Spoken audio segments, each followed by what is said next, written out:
Yo, what's up, everybody, man? Welcome to, I think I'm episode 15 now of Built Not Bought, man. Welcome to episode 15.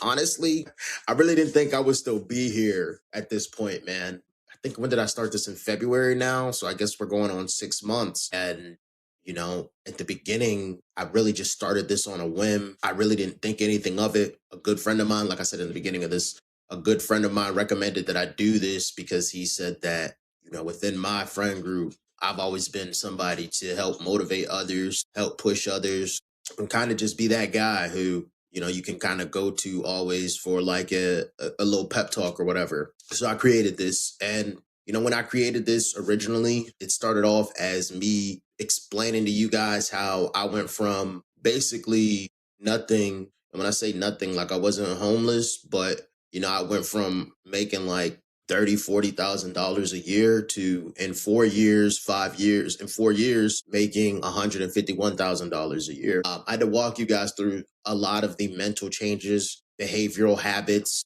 and just ways of thinking, everything that I changed about myself to become the person that was able to transform his life to be able to make the money that I made.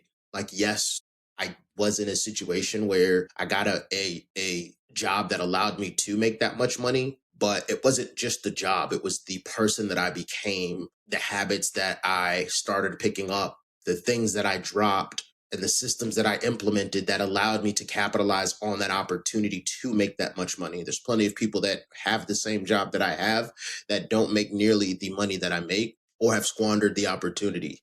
So it's really what the podcast started as. And over time, it's evolved.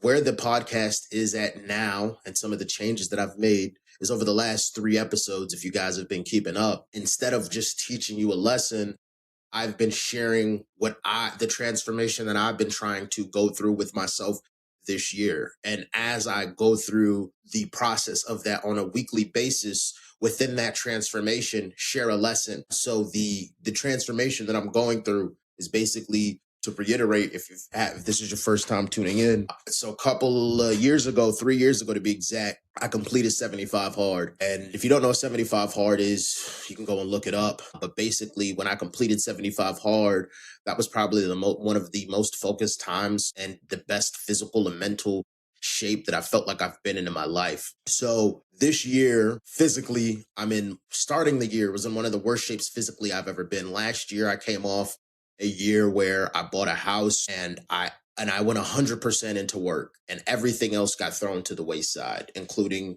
my physical health, right? So this year I made it a goal of mine to get back into shape, but not to concede too much on the work side. So 75 hard was basically out of the question. I can't do that because when I do that, it's an all-in sort of deal for me when I do that. So I wanted to create a sort of program or system for myself that would allow me to do what I wanted to do, which is get back into shape while still sustaining, maintaining, and growing the other areas of my life that I deem to be important. Work, my passion, a business on the side, and, trading. So I came up with the idea of putting together basically a lifestyle system change, built, not bought.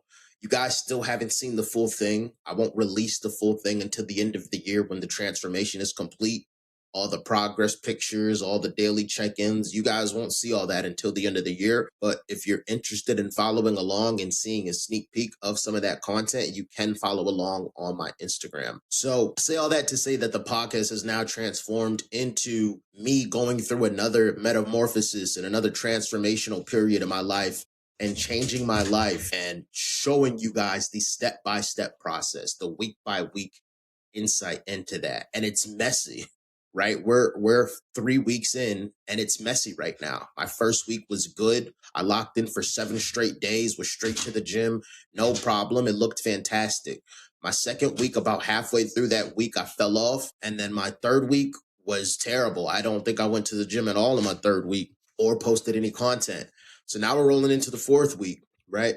So the reason why I wanted to change the podcast to that is because it's very rare that you get to watch somebody transform their life and get that weekly insight into mentally what they actually went through to go through that transformation. You can see the beginning pictures and the end pictures, but actually being in tap with what they went through on a weekly basis, you don't really get that. And that's really what I wanted it to be, right? So while going through those weekly iterations, transformations, struggles, successes, I'm going to also tie in the same lessons that I was doing in the beginning. So that's basically what the podcast has transformed into, which in effect has transformed into something for me, right? It's transformed into like my litmus test to make sure I'm still doing this.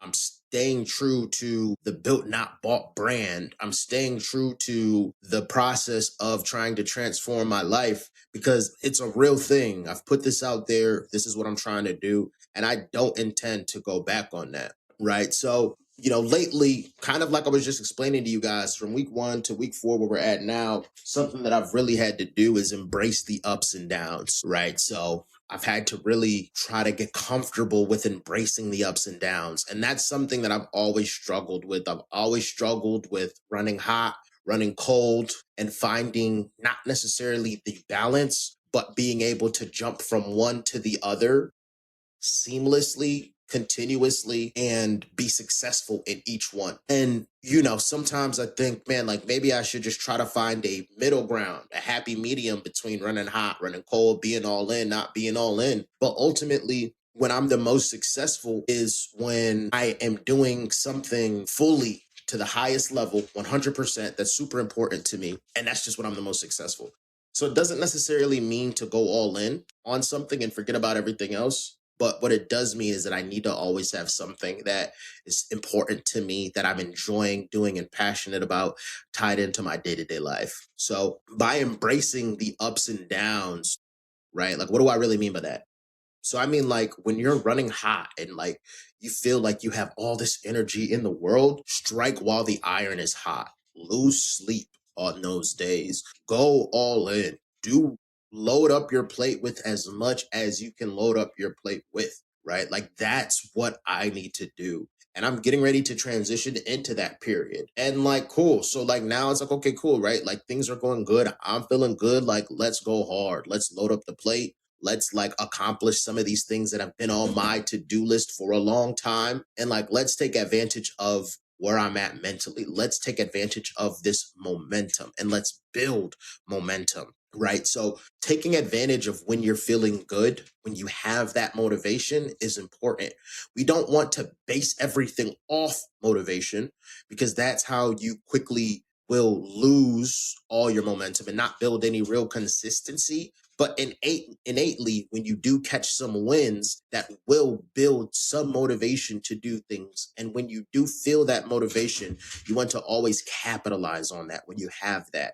All right. So that's how I'm capitalizing on my ups, is like building real motivation, catching real wins, and then building off of that to, to take advantage of that positive energy that I feel.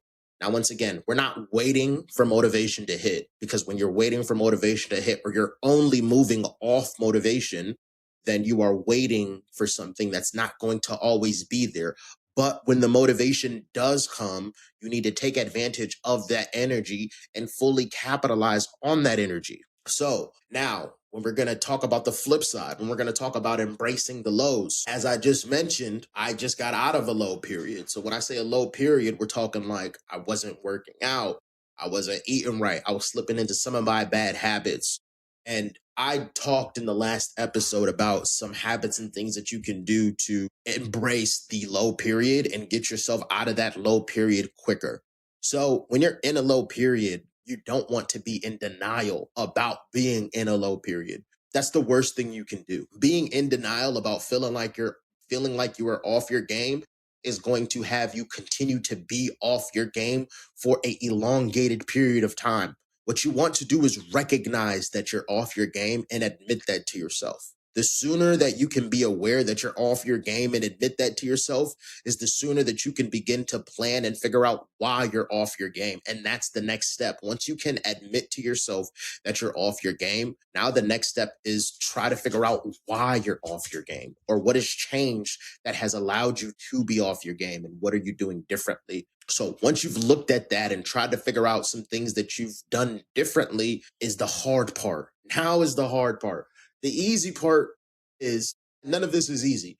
But this first step is easy. It's easy to look at why you're off your game and figure out what you're doing differently. But now the hard part is, do you have the discipline to, when you've observed and noticed that you're in your downturn, to execute on the things that you know you need to do when you're on your up curve? That is the kicker. And this is where it's really time to put the, you know what I'm saying? This is where it's really time to prove on how bad you want this. So if you really want this, once you've determined what it is, you are not waiting, you are instantly executing.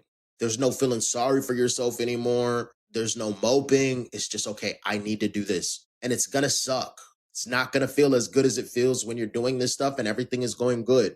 And you're not going to see the result instantly, but you're putting in the work. So when you're in the downturn, the best thing you can do is put in the same work that you put in when everything is going good and you feel the motivation. The work can't stop. Now, is it okay for the work not to be as good as it was when you're motivated? Yes, it is okay. It is okay to take a step back. So maybe like this week, if you're not feeling good in terms of like working out or go to the gym, if you usually do a 2-hour workout, cut it down to an hour. But guess what? You still got in the gym and you still put your reps up. Maybe instead of cutting, maybe if you're on an intense cut, maybe instead of doing an 800 calorie deficit, you drop down to a 500 calorie deficit just until you can get your mental right. But guess what? You're still in a deficit. You're still winning. So the biggest thing you can do is game plan, figure out what you need to do, and minimize the loss, right? If you're in denial, you're recognizing that you're losing and minimizing the loss. And you can't always win. Nobody always wins. Everybody will eventually lose. So it's just a question of, how are you going to lose? Are you going to lose and be in denial and not change anything and just continue to lose, lose, lose, lose, lose? Or are you going to lose, game plan, figure out what needs to change, minimize your losses, and keep doing the same thing until you get back to winning, right? So this is the cycle and the system that I am trying to focus on embracing more. And the higher up you are, the bigger your wins, the further that you have to fall means that it is ever more important for you to have a system in place to catch yourself, because the fall will come. And if you do not, the higher up you are, the less of a system you have to catch yourself, the more the fall is going to hurt, the more detrimental the fall will be. So we're not saying to prepare for the fall, but we're saying to have a system in place so when you do fall, you can get right back up. All right. So for me personally, man, something that's really allowed me, and it just by coincidence happened to play out this way, something that really allowed me to get the gears turning, to get myself out of a low to a high or just back to a neutral standpoint. It's just doing something fun to reset your nervous system. Sometimes your nervous system just gets overloaded with things you need to do and you kind of just shut down. If that's where you're at, you need to get something fun on your schedule to reset. And like something meaningful fun, not like not like bullshit entertainment, right? So like it has to be real rest and real relaxation. Can't just be like, I'm gonna watch a Netflix TV series. So what did it for me is last weekend, the weekend that just passed, I went to Charlotte to go see J. Cole live in the Fall Off tour. So J. Cole's one of my favorite artists. I've been listening to him since he dropped the mixtape The Come Up, which is nearly the start of his career. And I've listened to everything he's ever dropped since then. He is one of my most listened to artists, and I would arguably say he's my favorite artist. It's actually my first time seeing him live. So more than just being fun, this was a fun but meaningful experience for me. And that's a very key thing. It's not just about having fun when you need to reset, but it's about finding fun that turns into a meaningful experience. So now instead of just being entertained, you are now entertained, but you are entertained, but also you feel good about it. When you watch a Netflix series, it doesn't change your mood. You've just wasted time. Me going to see J. Cole perform live, one of my favorite artists that I never seen perform live before, I finished that and I'm grateful about the experience. I've now created a memory. I've now had fun in a way that has created a lasting memory. I feel refreshed because it's meaningful. It's meaningful time off and it's meaningful fun. So you need to make sure that your time off to reset away from your grind is meaningful and not just entertainment, cheap entertainment and a waste of time, right? So that's how you transition from that is a good way to transition from being in a low point to being in a high point. Find some fun that is meaningful to you, something that you've been meaning to check off your bucket list, something that you've been meaning to do, plan, do it, and watch yourself flip that switch from being in not necessarily the best place to now at least being back in a place where you're not down low, you're back neutral now. And once you get back neutral on this weekend trip, the first thing you need to do when you get back is do something positive in the right direction. So for me, the day after the J. Cole concert, I went to the gym. I'm literally still in Charlotte in my hotel, and I'm going to the gym, I think at like 10 a.m., get a full workout in. So boom, that experience allowed me the mental space and the mental capacity to step away from everything, forget everything. And once I forget all the negative, now it is my choice of what is the next thing I'm going to load my brain with and the next thing that I'm going to load into the system. Am I going to choose to slip back into the negative, or am I going to build a positive and try to get that momentum rolling? So that's how that reset works. That's how you can use that to your advantage. And then the last thing I really want to leave you guys with, man, is when it comes time to making that change, you just need to take action. No matter what the size of the positive change was that I made. So even if the change that I made wasn't even going to the gym, what if it was just like eating a macro-friendly breakfast? It doesn't matter how big the action is, but after you take that time to mentally reset, you need to take a step in the right direction, period, point blank. And then now that you've have this positive momentum going and you've taken one step, once again, it's your choice the next day to take another step in the right direction, no matter what the size is. And then you just keep building off that. So once you've done that a couple of times, you're now starting to generate real momentum. And the one thing that you never want to sleep on is the importance of momentum. Because if you have enough momentum built up, then even when you hit the next low or the downturn, if you have enough momentum, you might just push straight on past that without changing anything in your system, without even feeling it. It goes from being a hill to a speed bump if you've built up enough momentum, right? So don't sleep on momentum. And you don't build up momentum by catching one big win. You build up momentum by catching a lot of small wins time after time after time after time after time. And the more time it happens, the more momentum you build up, right? So that's the best way to build up that momentum. So, that's basically what I kind of been going through, tying it into a lesson. I have at this point basically 5 months left until 4.5 months left until the end of the year, until I have to show you guys the full results of, my program. And, I have a transformation to speak for and something to show you guys. So, I'm hoping that I can hit my goals by the end of the year and we have something real to look at. And if not, then we just keep the journey going into next year. But at the end of the day, this isn't going to stop.